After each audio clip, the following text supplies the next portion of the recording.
Hey everybody, it's Michelle and we are down in the farm stand today.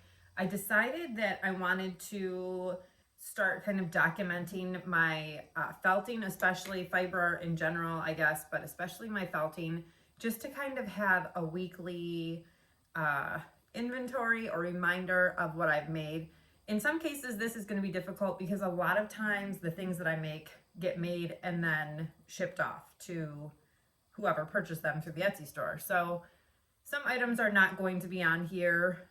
There are some things like a very large Halloween bulk order I made for a very wonderful customer who ships out like care packages to her friends and family every holiday.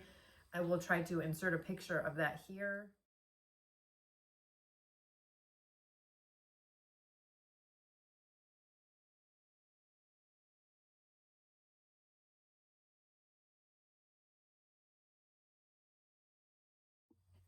So that has already left the farm. It was finished and picked up, which was wonderful. And it was a lot of hours of work. I don't believe I started that order this week. It was started previously, and that took me quite a bit of time. So that order was finished, and there's some other little things that did get shipped out, custom orders that were made and picked up, which is wonderful.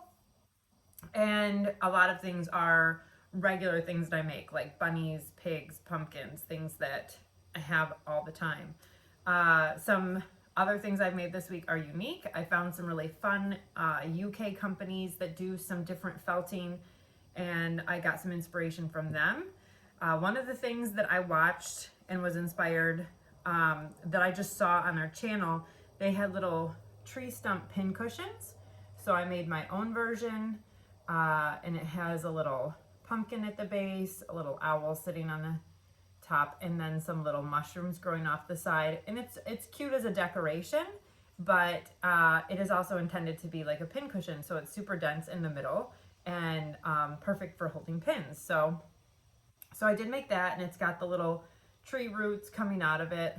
And the company that I watch, Mom's Makery, she has a template, like a 3D printed cookie cutter type thing that she makes for that. Of course, I didn't have that, so I just kind of did my own version, but I thought it came out super cute. So I have that I made this week, and that was a lot of fun. Another thing that I was inspired by with her was some autumn leaves, and I made some to put on a wreath that I made with a little, I make a lot of these squirrels, but usually mine hold the acorns because they're a bit bigger.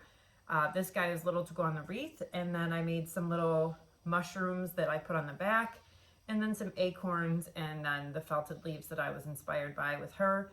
And I just blended some fall colors together. I really like how the green and gold leaves came out. But that was just kind of a fun little make, and that's down in the farm stand because I made it for fun, and I just put it up for sale down here. And of course, with that theme in mind, I did make some gnomes because I thought the gnomes were super cute standing next to the tree stump. It kind of looks like they belong together. I make gnomes all the time. These ones are just different ones, and I finished these this week. So these guys are really cute, pretty basic, super easy, but people seem to like to have these to decorate with. So I did bring these down to the farm stand. Another thing I saw from a person they call the lady moth was a tutorial about making this cute little caterpillar, and I actually made this on my live Wednesday night. I was felting while I was talking to you guys, so you guys saw this come into fruition. This is a super easy, single piece. It's just one shape that I made, and then added the little legs and an antenna on. So that was very fun. He's a nice and dense little piece. They suggested sticking toothpicks in the bottom and putting them in little plants and stuff. So that's kind of a fun idea. So I made one of those just to have fun with. And this little pumpkin snail I finished, and it's just a little tiny snail with a pumpkin shell. I liked the idea. I did not love my my execution of the idea, but it was fun. It's cute. It would be cute. It's a tiny little thing. So I have it, and it's down here, but it's not exactly what I pictured. I didn't get the face the way I wanted it to. That's why I don't love tiny things, because I have a difficult time getting the expressions the way that I want them. So it was cute, but not a huge, massive fan of that. I did a hedgehog, which I do a lot of these designs. People like these. They're just cute, happy little things. People buy them for gifts all the time because they're just fun and they're little. They're not very expensive. I sell them for $8 a piece. I think they're in the Etsy store, and I often have them at the farm stand. And it's just a little hedgehog holding a flower. Something cute and happy. I did an owl. I was trying to do a different design than my usual owl, so I added some bigger wings to this guy. I made the eye ridge be part of the beak. I'm not sure that it came out the way I had hoped. I mean, it looks okay. I think someone will probably love it, but an owl, kind of just fall thinking things. I did a polar bear. I just finished this last night. These are things, I used to make these at the farmer's market a lot, because if I didn't have a lot of colors of wool, I could do this with just my core wool and black. I do the little paw prints, which is the best part of him, I think. And he's just a happy, cute little guy.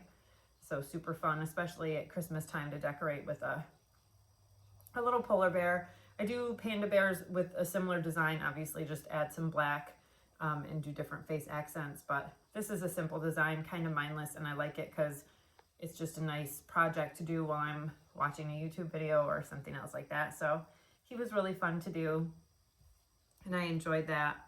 I had a custom request for a black cat with a green hat. It took me a couple times to get it the way the customer wanted it. I was working off like a cartoon picture, but then they wanted it more like their actual cat. And so I did this. This was just a Halloween request, a little black kitty with a green hat. Super simple, felted the body, the head, and then put the hat on and felted the ears on top of the hat, so it looks like his little ears are coming through. Kind of looks like Salem from Sabrina the Witch, right? That's what it makes me think of. So nice, simple little design. Cats and dogs are my biggest fear with felting, I guess, or frustration. I feel like I don't do a great job with cats and dogs, but I try. So speaking of cats and dogs, I had someone request a couple golden retrievers, which it seems funny. I've had people request like golden doodles and shelties and dogs that have like lots of hair. And I'm like, I did a custom dog that went to like Australia or somewhere overseas.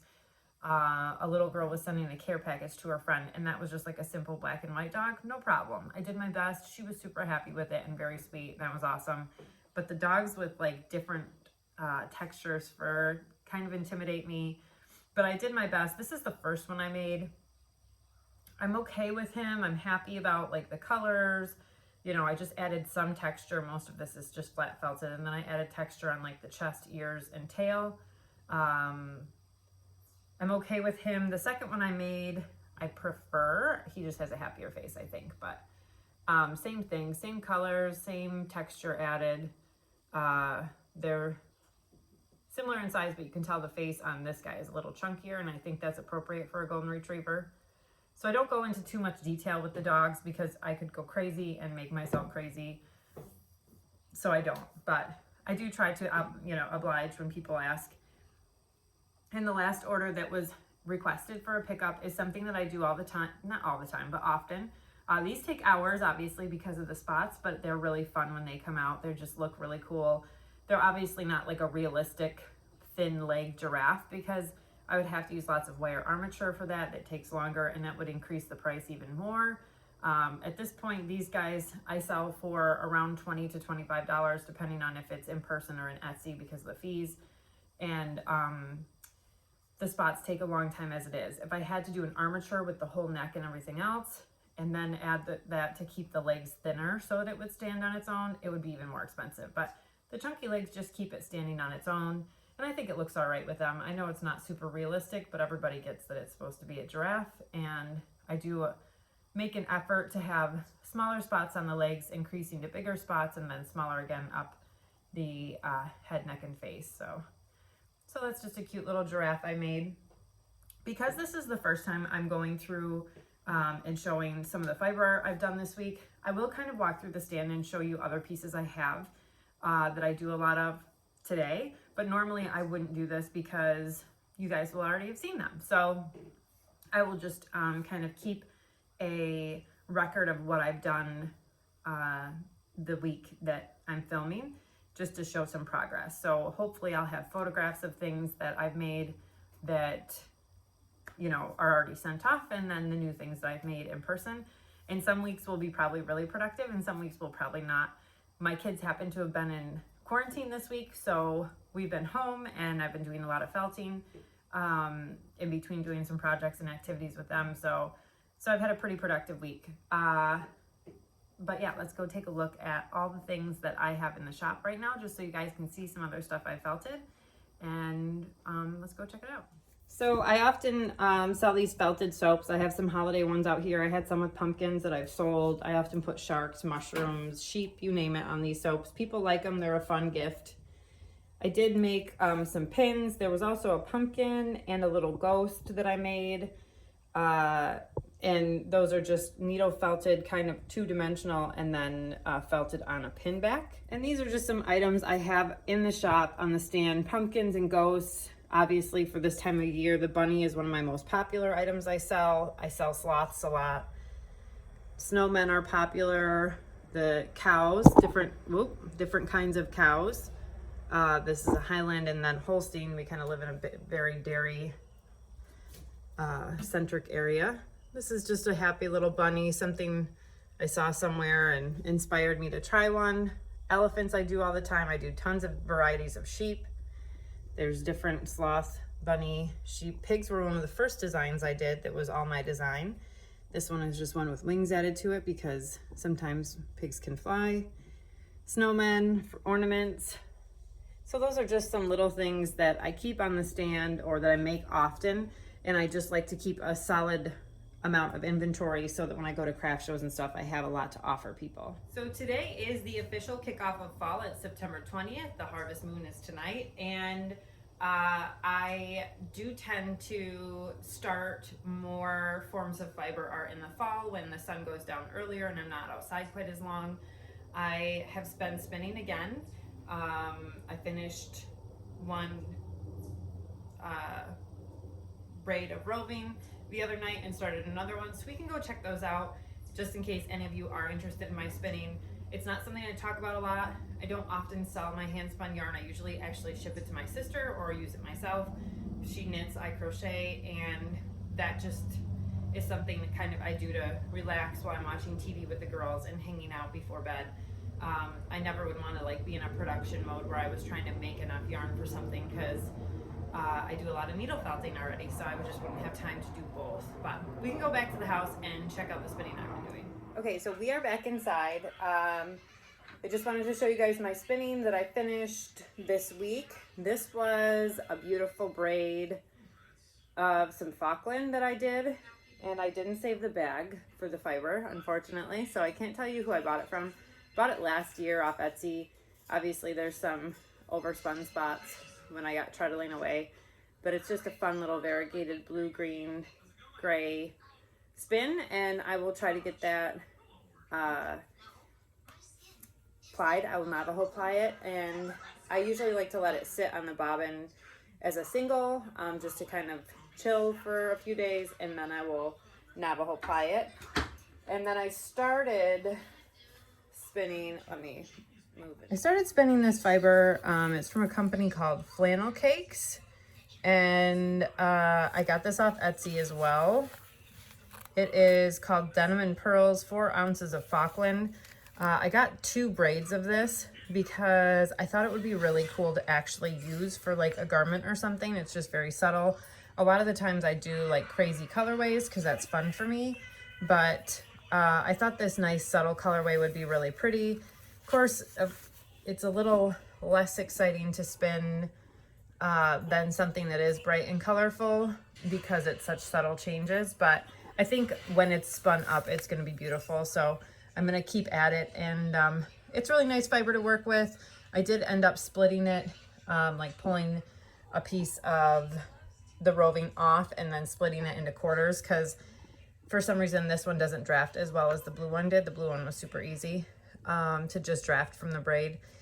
And I hardly ever pre-draft, but this one was kind of tough, so I didn't want it to be like thick and thin all the time, so I just am doing it that way. I spin everything on this Major Craft Suzy that my dad gave me. I love it. I have other wheels. I have an Atkins. I have Traveler wheels and stuff, but when I'm at home, this is the only wheel I spin on usually. So that's all I have to show you guys this week. Let me know in the comments below if you've stuck around this long, if you enjoy seeing the fiber art stuff. I really think I'm going to keep doing it anyway because I want to kind of have a record of what I've made and how I've progressed with my felting. And how productive I am at different times of year. I think it'll just be interesting for me to know myself. I do have a lot of tutorials on here about fiber prepping and felting. I have some about spinning even. So if there's some questions you have about the fiber art or something that you'd really like to see, let me know. I'd be happy to share anything. Sometimes I just can't come up with what people would want to know. So it'd be great to hear if there was something that you were interested in knowing. And if you like seeing this fiber art stuff, then make sure you hit the thumbs up button and click subscribe. I plan to do this every week. Probably early in the week we'll show my progress from the week before.